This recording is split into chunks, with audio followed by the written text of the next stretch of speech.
Good morning, and you may be seated.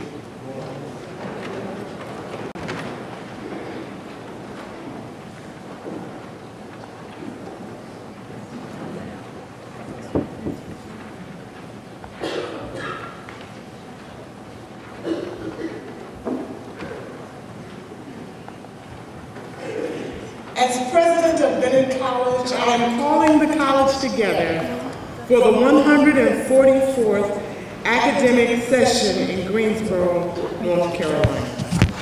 Good morning. This morning we welcome each of you. Now, despite the little chill in the air, the intellectual curiosity of our college scholars spark warmth in our hearts as we gather for this auspicious occasion. And this is a special year indeed, as we begin a year-long celebration of our 90th year as a women's college.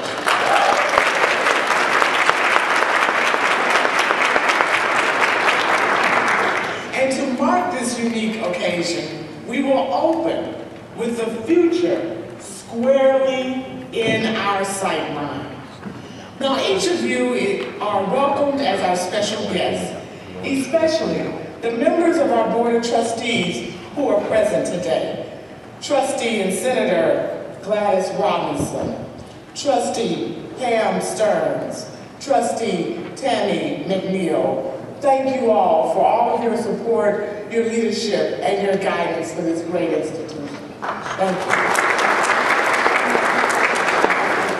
you. We also welcome any members from the Greensboro community, such as city and county officials, the business community, and the Chamber of Commerce. If any of those members are here with us this morning, would you please stand? Great. Also, we want to welcome our newest partners, featured, in case you haven't seen, on page 83 of Ezra's magazine, Black Enterprise, and Diverse Inc. We welcome our partners from Wells Fargo Advisors, as well as the Security Training Corporation. Would those members please stand?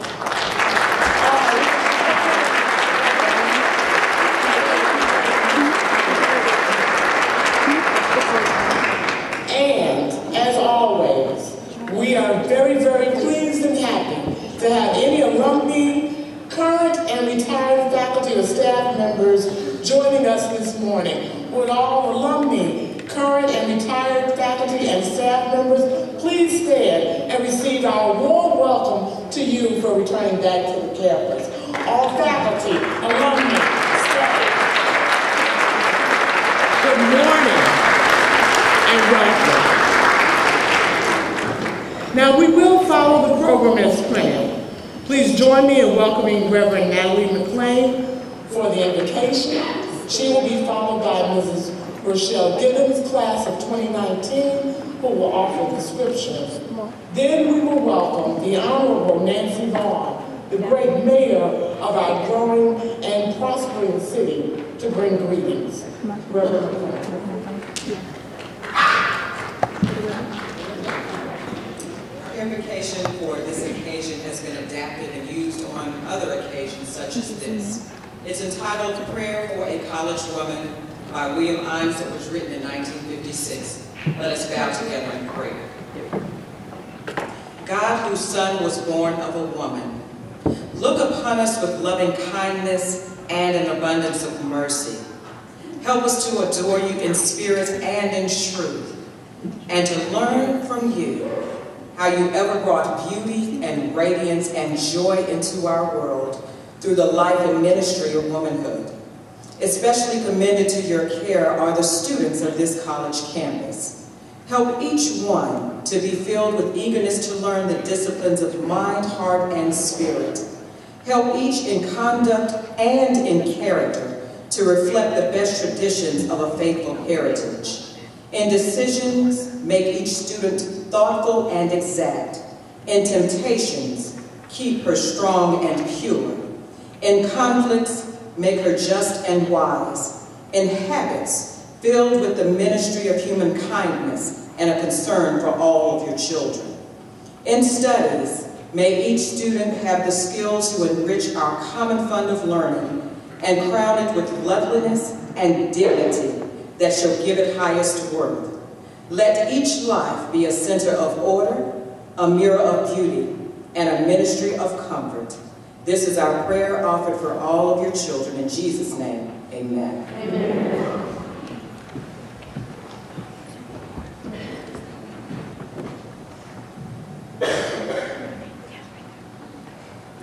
Good morning. The scripture for this occasion is Proverbs chapter 2, verse 1 through 9. My child, if you accept my words and treasure up my commandments within you, making your ear attentive to wisdom and inclining your heart to understanding, if you indeed cry out for insight and raise your voice for understanding, if you seek it like silver and search for it as for hidden treasure, then you will understand the fear of the Lord and find the knowledge of God, for the Lord gives wisdom. From his mouth comes knowledge and understanding. He stores up sound wisdom for the upright. He is shield to those who walk blamelessly, guarding the paths of justice and preserving the way of his faithful ones. Then you will understand righteousness and justice and equity bear every good path. Amen. Amen.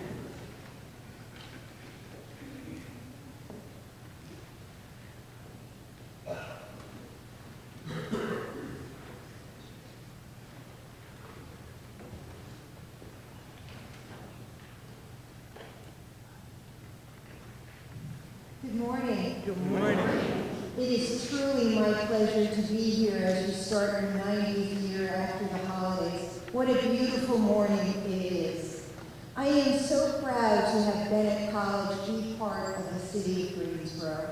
We are so fortunate to have 7 great colleges and universities to share our city.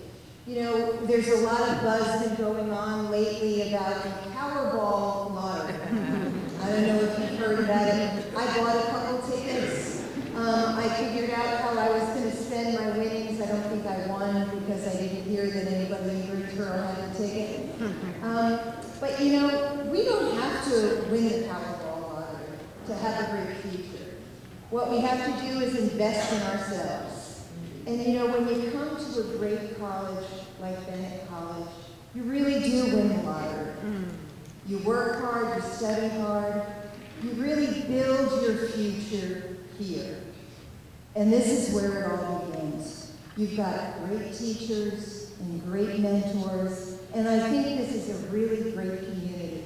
We would love it if you would stay here and you would build your foundation here. Certainly, I would love to get to know all of you in the future to see what we can do to keep you as a resident here in the city of Greensboro. But I know that you've got wonderful mentors and administrators and teachers who want to do everything that they can do to make sure that you've got a really firm foundation so that you don't have to count on getting that winning ticket, because everything that you have done will be so that you can have a really good future. And I am so pleased that you are planning your future right here in the city of Greensboro. And for that, I just want to say thank you and welcome.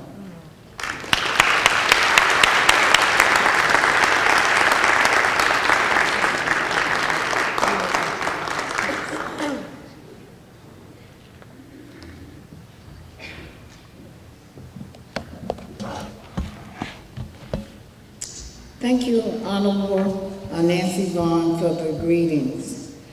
Will the faculty of Bennett College please stand?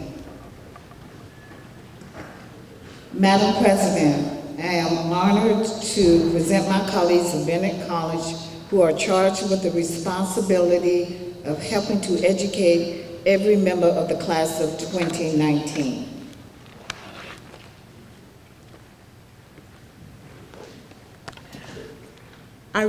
I respectfully acknowledge my colleagues of the faculty, and I thank you now for what I know will be academic work well done. Have a great semester. Thank you.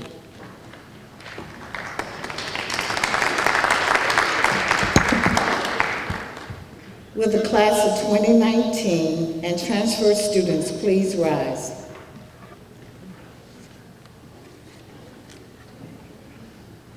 Dr. Fuse Hall, I present the class of 2019 and transfer students. These young ladies desire to be made members of Bennett College. They have given evidence of their good character and their ability to undertake the tasks which we have set for them.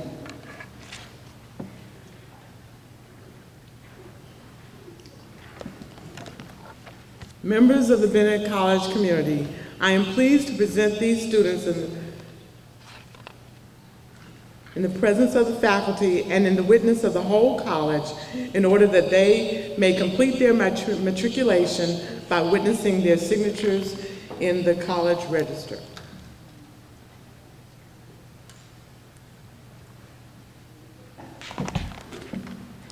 I present to you Wimsha Afak.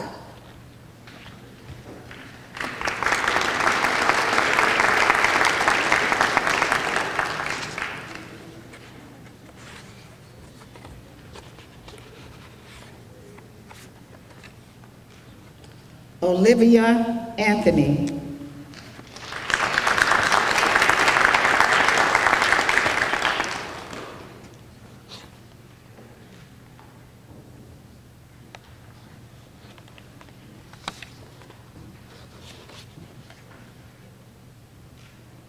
Tara Carr.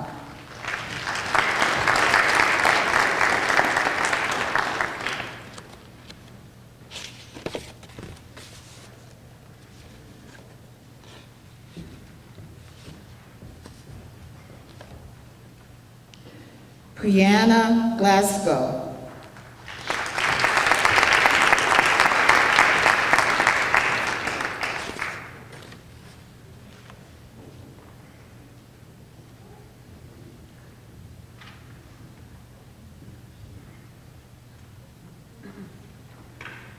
Marche Kirkpatrick.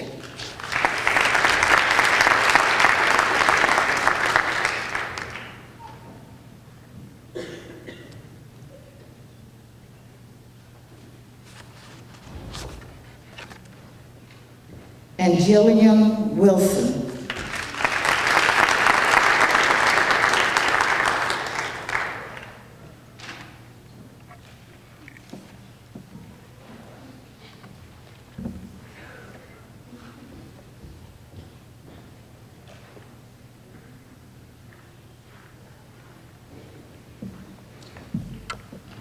You may be seated.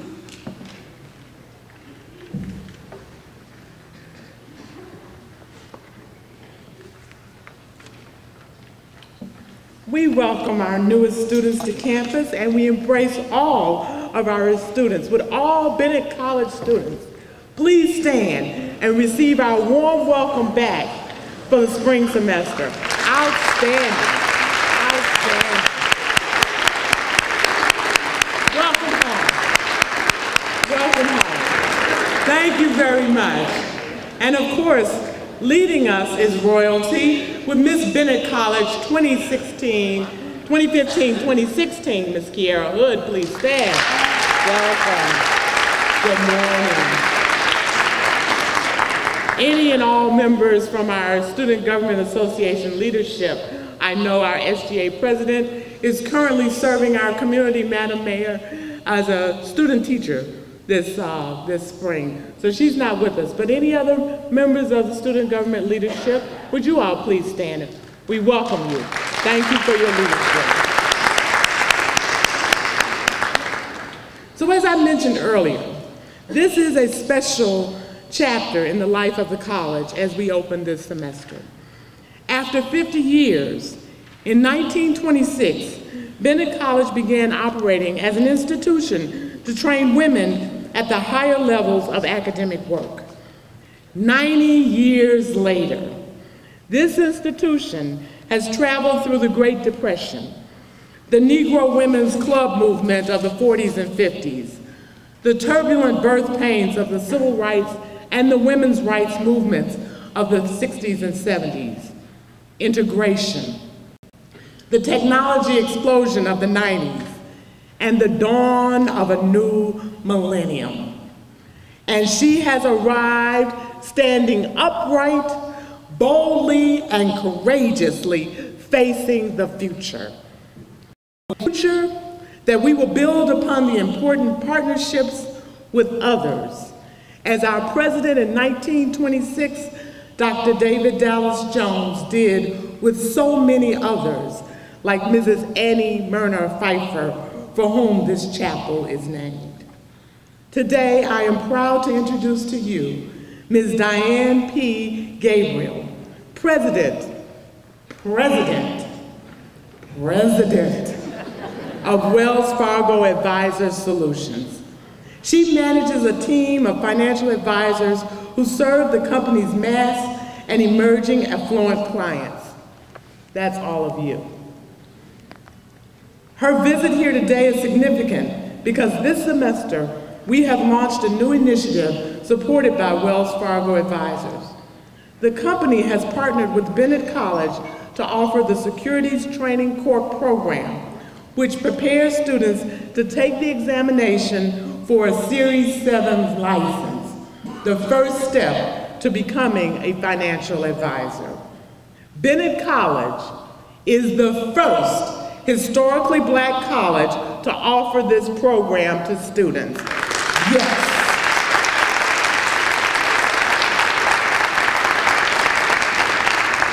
And this is all made possible by advisors.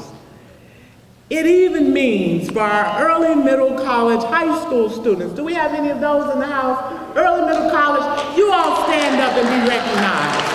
You're a part of this great family as well. Thank you. What that means for you as I was walking in is Ms. Gabriel wants to start another program maybe with you guys in mind, you ladies in mind. So I'm glad you're here today. Let's encourage her to make sure she comes back and does that for us.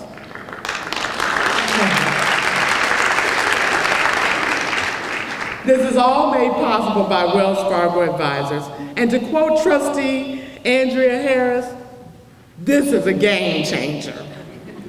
Ms. Gabriel joined Wells Fargo Advisors through the merger of Wheat First Butcher Singer and First Union in 1998.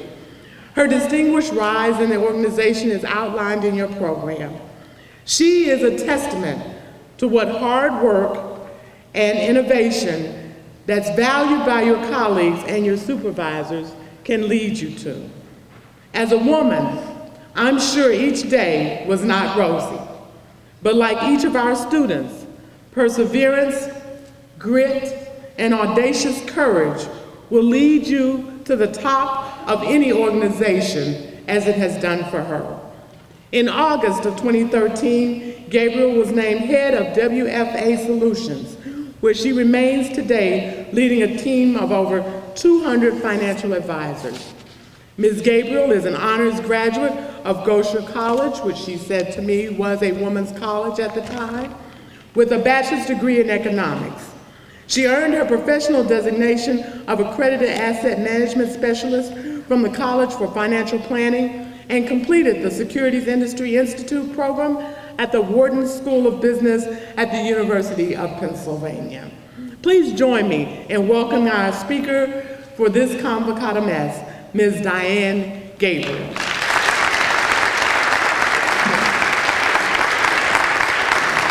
I think I need to probably bring this a little lower. 6'1", wow. You have to also excuse a little bit of a cold that is lingering for about 2 weeks, so I sound a little nasal, so I apologize for that. But I am so thrilled to be here. Thank you, President Fuse Hall, distinguished faculty, staff, guests, students. Just thrilled to be here to spend some time with you today. It's interesting, although this is my first time here on campus, I also attended a small private liberal arts college for women. It was founded about 10 years after this esteemed institution, so I sort of feel like it's a little bit of coming home. And I, like you, have benefited from the strong sense of community, an unwavering commitment for excellence, and the unconditional support that allowed me to learn, to grow and excel through both my college and professional careers. And I really hope that each of you takes great pride in all that you've already achieved this far. That you're sitting here today, I think, is actually at the precipice, sort of at your next exciting stage of your life. It's a testament to your dedication and your efforts to ensure that you already have what it takes to be a valuable contributor and precious asset to our society. So what I'd like to do with my time with you today is just share some keys to success that I found and have utilized in my now almost 35-year career in financial services. It's sort of crazy. I was saying that I really remember sitting in this exact situation 34 years ago. In my senior year, my dad was a college professor for 40 years, and I had no idea he was coming to be with me. And I just remember sitting right where you are and turned around and my dad came through. And so I just sort of remember that. Anyway, so before I sort of share these secrets of success, I wanted to explain a bit on how I really got here in the first place. I grew up in a household with parents and brothers. My dad was a college professor. My mom was a Holocaust survivor. So I'm first generation. And older brothers, and basically they showed me that I could do anything I wanted to do. They had incredibly positive outlooks on life and repeatedly told me that I could achieve great things. So here's the first lesson that I'd like to share, ladies and gentlemen. If you're lucky enough to have the kind of support and encouragement within your family, fantastic. Grab onto that, harness the power within you. But if not, you need to ensure that you are creating and believing your own positive self-talk and believe in yourself. We have the ability, and I would say quite frankly, the duty to have the courage to be the change that we want to see in our world. So let me talk to you a little bit about the past. I'm so glad to see all you high school ladies here. When I was 16 years old, I was a sophomore in high school, and I became a commodity options trader. I went to school in the morning. At noon, I went home, I put on a suit, and I went and traded coffee, sugar, and silver from noon to about 9 o'clock at night. And I have to tell you that I didn't know anything about commodity options when I joined that firm, but my mom had told me that I have been selling something ever since I came out of her womb, so it was natural for me to do that. So I used those skills to be the best that I could be, and I did that until it was time to go to college 2 years later. When I got to college, I was the only freshman that had the Wall Street Journal delivered to her dorm room, and I know the fellow students did not know what to make of me, for sure. I graduated with honors in economics, and I got the Wall Street Journal Award for Excellence, and I was ready for Wall Street, or so I thought. After 17 interviews and 17 rejections, and I would tell you it was because primarily I was a 21-year-old female trying to get onto Wall Street. I was lucky enough to have a mentor who gave me some great advice, and that is my second lesson to you, which is find someone that you admire and respect and ask them to be your mentor. I've never had anybody ask me to be their mentor and I've said no. So believe me, they will say yes. The advice that he gave me was to try maybe at a smaller firm, maybe in New Jersey and not on Wall Street, and see if I could get in there. So I sent my resume out via mail. Okay, that's what we did back then. I'm just trying to tell you that. So I sent it out to 25 firms, and finally, I got a call back. The call was from the sales manager of that firm, who, by the way, became another mentor of mine who just passed away a couple years ago. I was thrilled. I couldn't believe it. I had finally gotten this call back. So he proceeded to tell me that he called to let me know that I had a typo on my resume. You believe that? I mean, really. Anyway, so I said, well, thank you for calling, but I don't think I have a typo. If I do, thank you for pointing that out. But if I don't, I'd like an interview with you next week. Does that sound fair? And he agreed. Actually, it did sound fair, and he stated, all right, well, if your resume is accurate, then you would have been trading commodities when you were like in high school. That can't be right, can it? With a big smile, I stated, yes, I was, and I'll bring my commodities license in to show you next week during our interview. Will Tuesday or Wednesday work better for you? So, I went on to be a financial advisor there. I was Rookie of the Year the first year. Then I became their youngest officer. Oh, by the way, I was the only woman in the branch of 118 of them.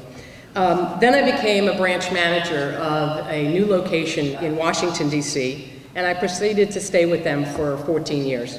I then negotiated the sale of that branch to a predecessor firm of Wells Fargo Advisors, a firm that I'm now called home for 20 years. So I want to be really clear about this. None of this would have been possible had I not been willing to take some very big risks. So that's lesson number 3.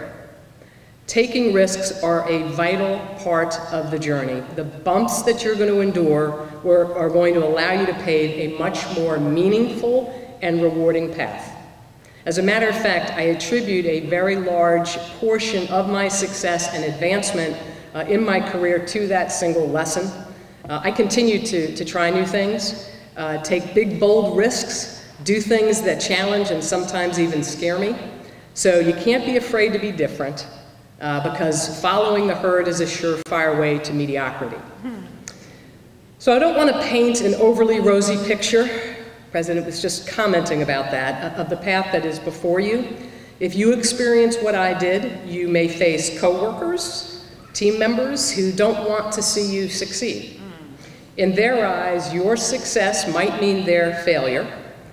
You may face biases, whether they're sexist, racial, bias based on your age or your background.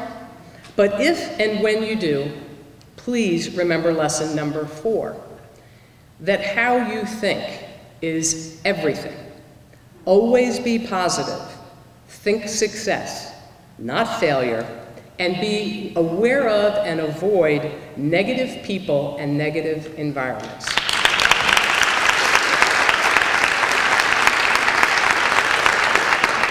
So, as you contemplate your first career choice, I'd like to highlight the next 4 lessons, which were culled from and still today, one of my favorite, most valuable weekly reads. So if you're not reading this, you should.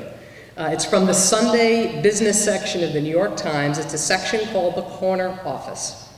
And in that section, CEOs from companies large and small share their insights. And at the very end, they give their recommendations to recent college graduates. One of the most valuable lessons is lesson number 5.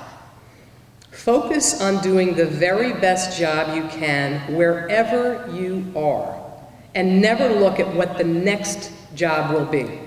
Be sure to be present in the present, and focus on learning as much as you can, because I've always found that when I do that, I'm always called upon to do the next great thing. So, lesson number 6. It's perhaps the most challenging, but it's also the most rewarding, and that is decide upon your future dreams and goals, but be sure to write them down and be very specific. And perhaps most important of all, develop a plan to achieve them, because goals without action are nothing. So don't let fear get in the way. As they say at Nike, just do it. And as I mentioned earlier, there may be people or circumstances that'll try to get in your way. So just be sure that you have an unflinching, clear-eyed vision of your goals, and be persistent and work hard to achieve them. You'll be faced with some difficult situations or people. That's a given in this world.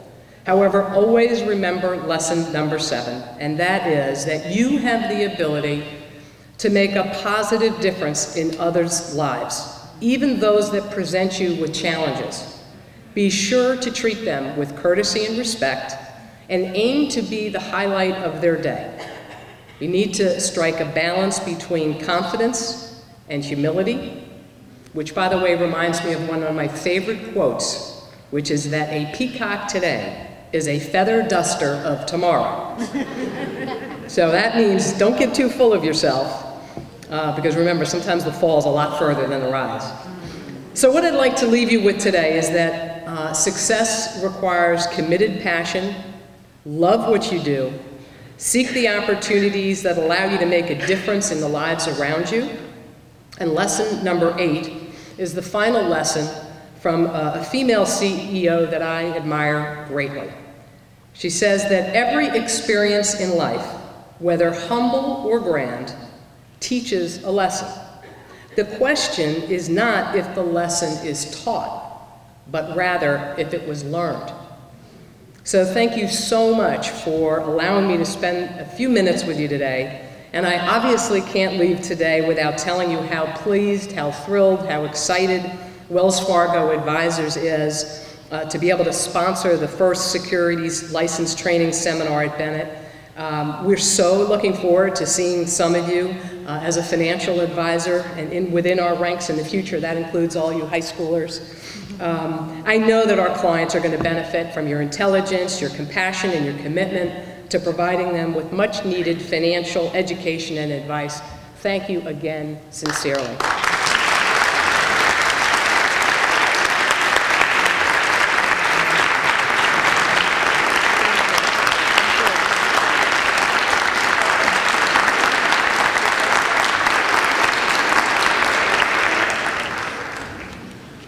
Wow, that packed a lot in a little bit of time.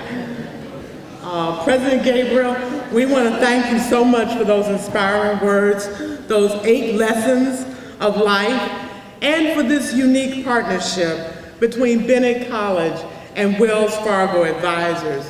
One of the things that I think you learned from what she said was that for sure, when you find someone who believes in you, it's worth investing and sticking with them. Wells Fargo Advisors believes in Bennett College and all of you, students and faculty that make up the scholars of our community.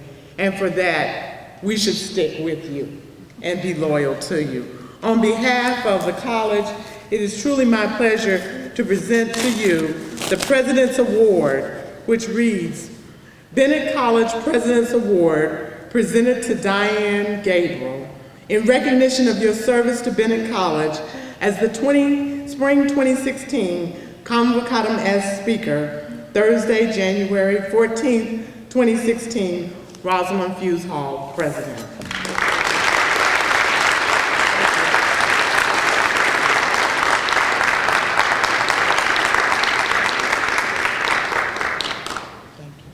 Thank you so much. So today is the official beginning of our 90th year celebration as a women's college. All of us should take pride in the partnership and the others that will emerge over time. Thank you to Trustee Deborah Love, National Alumni President, and Dr. Carrie Peterson, History Professor, for co-chairing these events. So I encourage you to stay tuned for the excitement to come. At this time, we would ask you to please stand for the alma mater as we are accompanied by Mr. Fred Mason. Thank you, Mr. Mason, as always. Happy New Year, and thanks for continuing to share your brilliant talent with each of us. I would ask that you please remain standing for the declaration and the benediction. The alma mater.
declare the college in session at the conclusion of the benediction. Convocatum Est.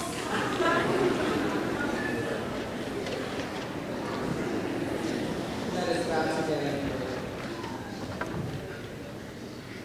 The Lord spoke to Moses, saying, "Teach these words. May the Lord bless you and keep you. May the Lord make his face to shine upon you and be gracious to you. May the Lord lift up his countenance upon you and give you his peace. May the Lord hear you in the day of trouble, and may the God of Jacob protect you. May God send you help from the sanctuary and give you support from Zion. May God remember all your offerings and regard all of your sacrifices. May God give you the desires of your heart and make all your plans succeed. May we shout for joy when we hear that you are victorious, and in the name of the Lord our God, we will set up our banners. May God fulfill all of your petitions.